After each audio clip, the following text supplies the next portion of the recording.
చినశంకరంపేట మండల కేంద్రంలోని ఎంపీడీఓ కార్యాలయంలో ఆర్డబ్ల్యూఎస్ ఏఈ భిక్షపతి ఆధ్వర్యంలో 4 రోజుల నుంచి మండలంలోని గ్రామీణ మంచినీటి సహాయకుల శిక్షణా కార్యక్రమం నిర్వహిస్తున్నారు. శిక్షణా కార్యక్రమంలో భాగంగా నేడు 4వ రోజు గ్రామీణ మంచినీటి సహాయకులకు పైప్లైన్ లీకేజీ, చెక్వాల్ ఏ విధంగా అమర్చాలి, వాటి నిర్వహణపై అవగాహన కల్పించారు.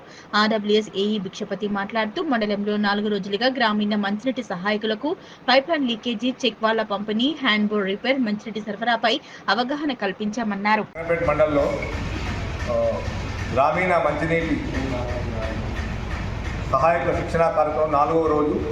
ఈ రోజులో భాగంగా మనకి ఈ హెచ్డిపి పైపులు, మన పైప్ లైన్ లీకేజీలు ఎట్లా జాయింట్ కొట్టుకోవాలి, పైప్ లైన్ లీకేజ్ ప్రాబ్లం వచ్చినప్పుడు వాళ్ళకు ఎట్లా చేయాలి, దాన్ని తర్వాత ఈ గేట్ వాల్స్ ఎట్లా రిపేర్ చేసుకోవాలా, దానిపైన ఇవాళ మన బాలరాజ్ అని మాస్టర్ ట్రైనర్ వచ్చి వాళ్ళందరికీ ఎక్స్ప్లెయిన్ చేసిండు. ఆ జాయింట్ కొట్టే విధానము, ఆ పైప్ ఎట్లా కట్ చేసుకోవాలి, టీ ఎలా పెట్టాలి, పైప్ లైన్ లీకేజ్లో ఎలా నివారణ చేసుకోవాలి, తర్వాత ఎక్కడైనా పైప్ లైన్ అంటే నీళ్ళు ఒక ఏరియాకు వస్తలేవు, దాన్ని ఏ రకంగా దాన్ని పరిష్కారం చేయాలి, ఆ విషయంలో ఈరోజు మన మంచినీటి సహాయకులందరికీ కూడా ట్రైనింగ్ ఇవ్వడం జరిగింది.